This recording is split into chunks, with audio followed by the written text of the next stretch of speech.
Stop. Close your eyes for a moment and experience what your heart already understands. However, your mind refuses to acknowledge the person you've been trying to forget. They have not forgotten you. That gap you believe is permanent.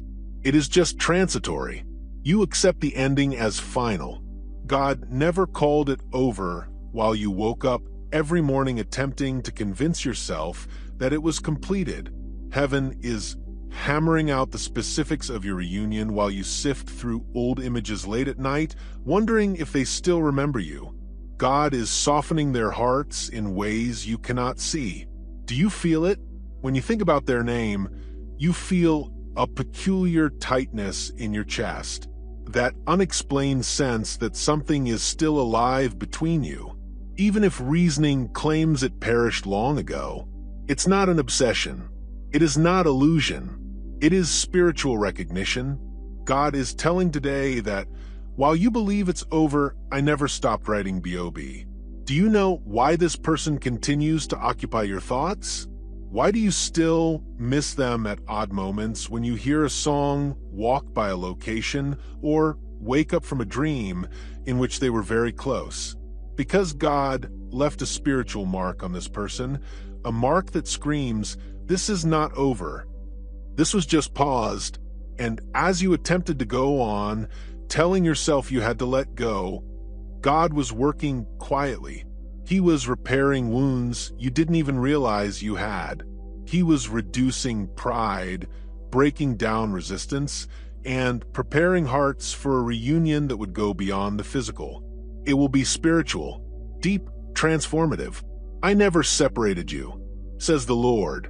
I only separated you so you may grow as individuals and understand the significance of one another, so that when you come back together, you aren't the same immature individuals that drifted away, but spirits are ready to develop something eternal.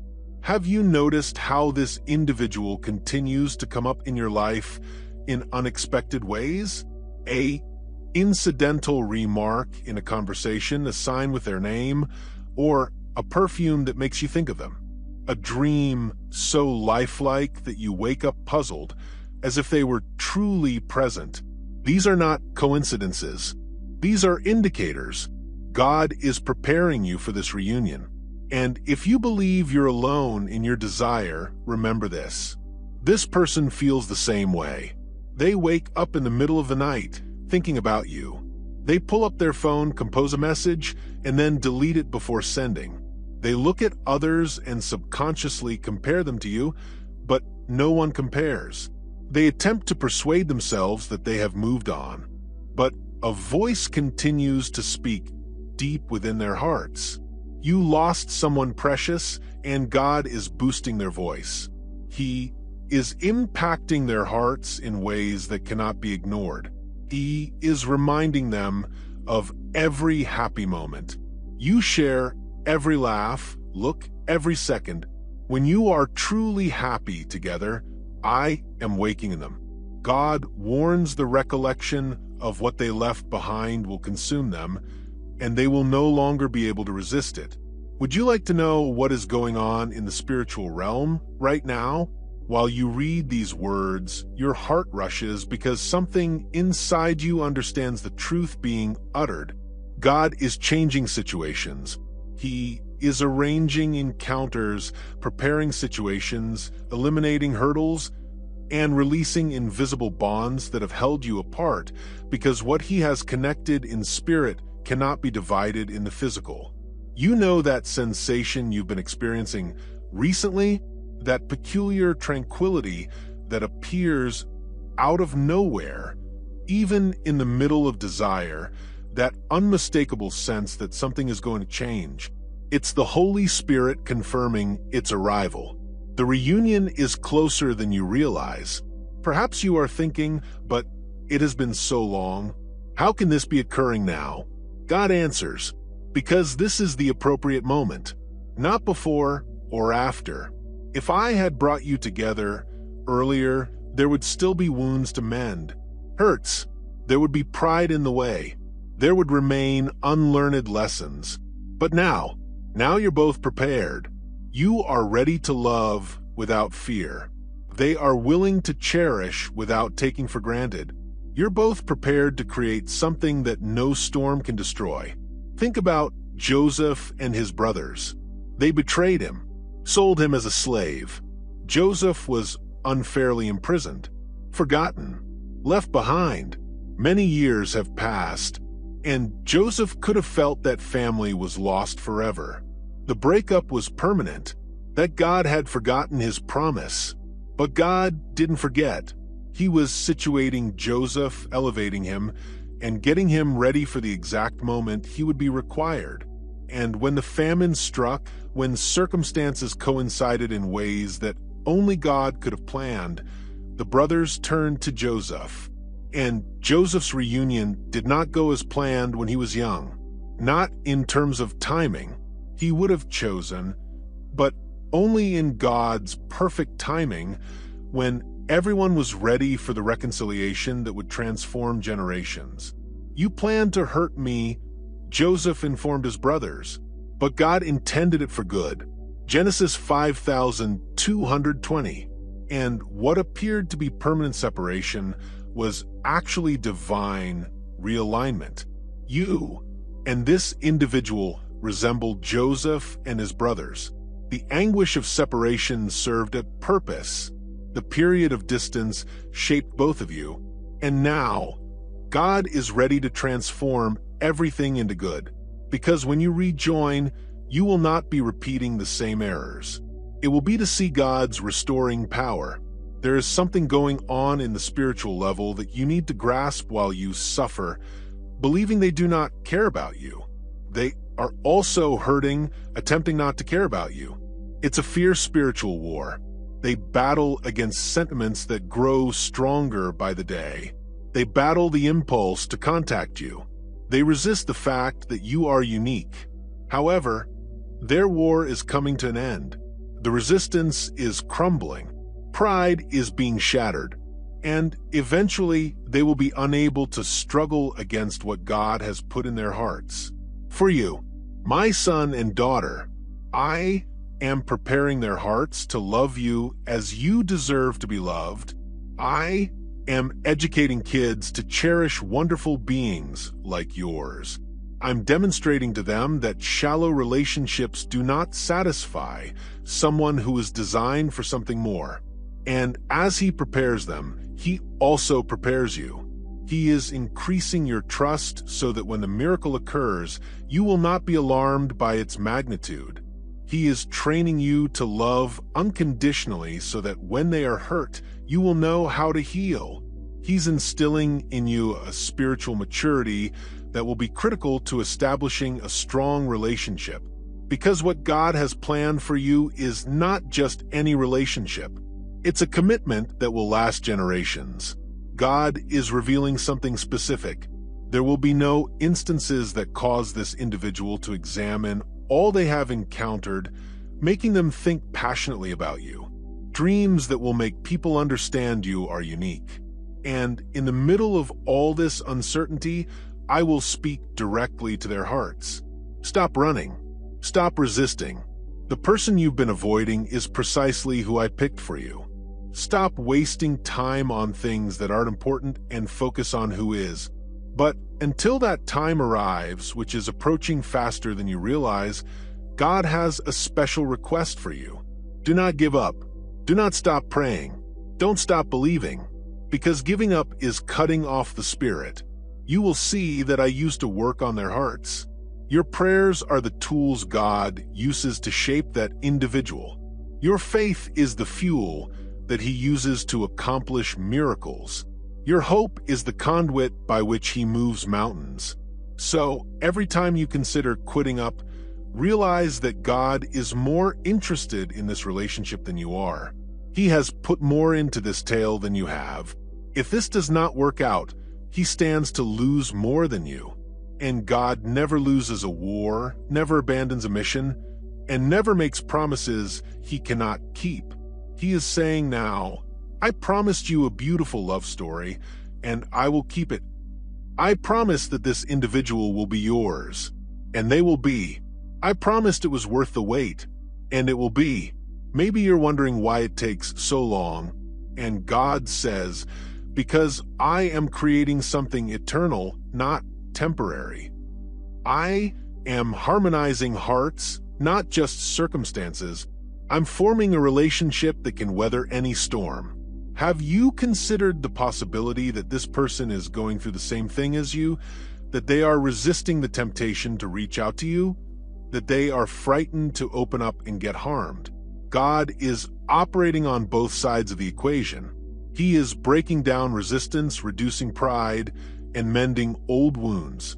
He is preparing two hearts to meet at the ideal time and in the perfect way. I understand that waiting might be the hardest part.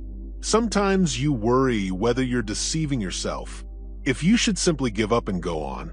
The dread of not being loved in the manner you deserve hurts more than the distance itself.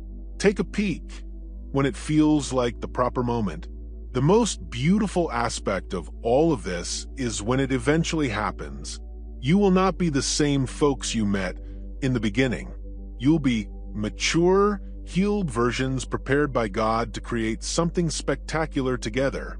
God is saying, trust me, I know what I'm doing. I see what you don't see. I know what's going on in this person's heart, even when they attempt to conceal it. And I know just when everything has to align. Every God-ordained connection has a time when the resistance fully breaks down and all walls dissolve. When all uncertainty turns to clarity, that moment is approaching for you. You will know when it comes, because everything will flow in a magical way. There will be no more effort or resistance. It will be like two streams merging to become a river. Natural, forceful, unavoidable. But until then, God requires you to maintain your faith, to pray, to believe, and to be the great person He made you to be. Because, in the end, this wait isn't simply about gaining the person you love. It is about you becoming the person deserving of incredible love. It is about you cultivating a faith that can move mountains. It is about learning to trust God even when you don't comprehend His ways. So, do not give up. Don't stop believing. Don't succumb to despondency. Because what I started in your lives, I will complete. And when I'm done, the anguish of waiting will pale in comparison to the thrill of winning. Do you know what else God intends to disclose about the person He picked for you? They bear unseen scars that only your love can cure. Just like you have wounds that only they can lovingly touch. It's not a coincidence. It's divinely designed. The law does not bring together flawless individuals. He puts together shattered individuals who complement one another in the appropriate spots. And when this individual struggles with the dread of loving again, God whispers in their ear, "That person you're avoiding is the medication I've prepared for your wounded spirit." Isaiah 43:19 speaks something profound. See, I'm trying something new now. It pops up.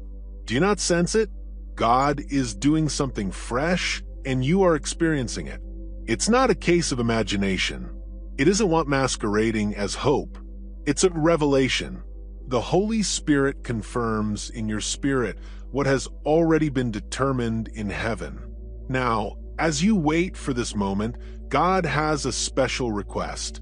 He is asking you to prepare your heart, not by setting unreasonable expectations, but by opening up anew, eliminating the layers of security you have constructed, and allowing yourself to be vulnerable again. Because when this person arrives with clarity, I need you to be prepared to accept. I need your heart to be open rather than blocked by fear. I need you to acknowledge what I'm doing.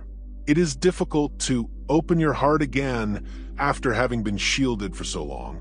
However, when you are fully ready to identify and accept the proper love, everything changes. Consider the woman who has a bleeding problem. She suffered for 12 years and spent all she had on physicians. Nobody could heal her. She had reached the point of giving up. of acceptance. That would be her reality indefinitely. But when she heard that Jesus was passing by, something inside her stirred. A last glimmer of hope, a final sip of trust. And she said, "If I just touch his clothes, I'll be healed." Mark 5:28, she advanced through the mob, bloodied but resolute. She held out her hand. She touched the hem of Jesus' robe. Her bleeding stopped immediately, and she felt relief throughout her body. Mark 529, immediately. Not later. Not gradually. Immediately. And Jesus turned to say, "Daughter, your faith has healed. You leave in peace, free of your sorrow." Mark 534. Her faith fueled Jesus' strength. Her religion offered the healing that 12 years of sorrow had failed to provide. And your faith is now triggering God's power in this scenario. Your reluctance to give up your right to believe, even when everyone else thinks you're crazy, your determination to keep your heart open, even when it hurts. This faith is shifting mountains in the spiritual world.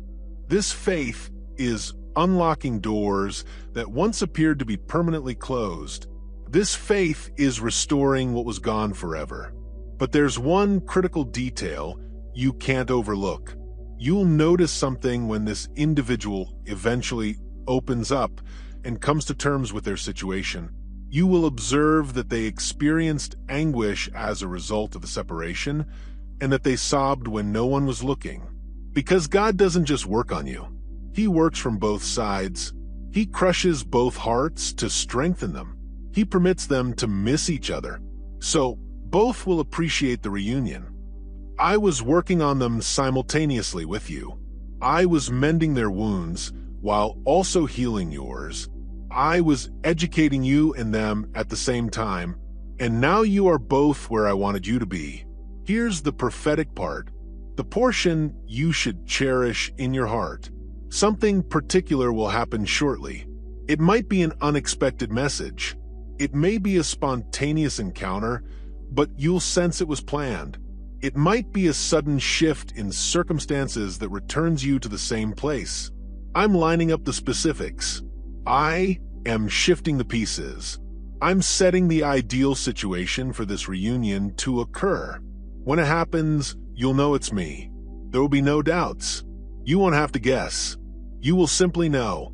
And when you look into this person's eyes again, when you finally converse honestly without masks, defenses, or games, you'll feel something you've never felt before.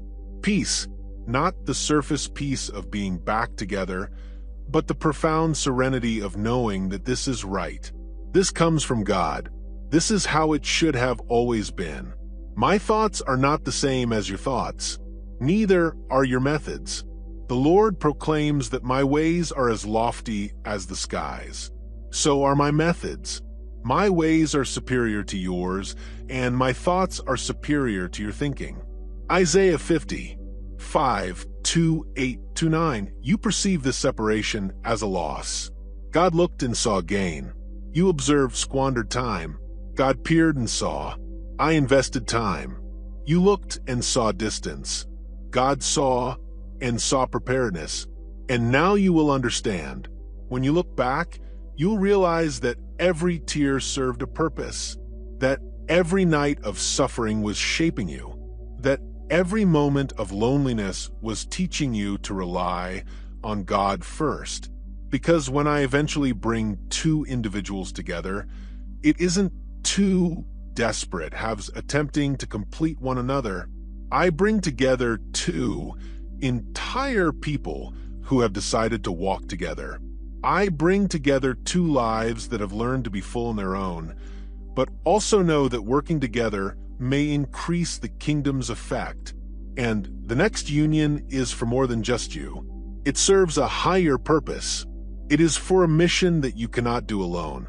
It is for a call that requires both of you.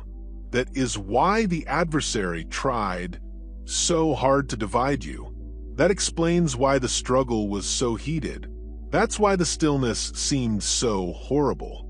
because he understood that if you came together in the right way at the right moment and with the right heart, you might pose a challenge to the kingdom of evil. You'd bring illumination.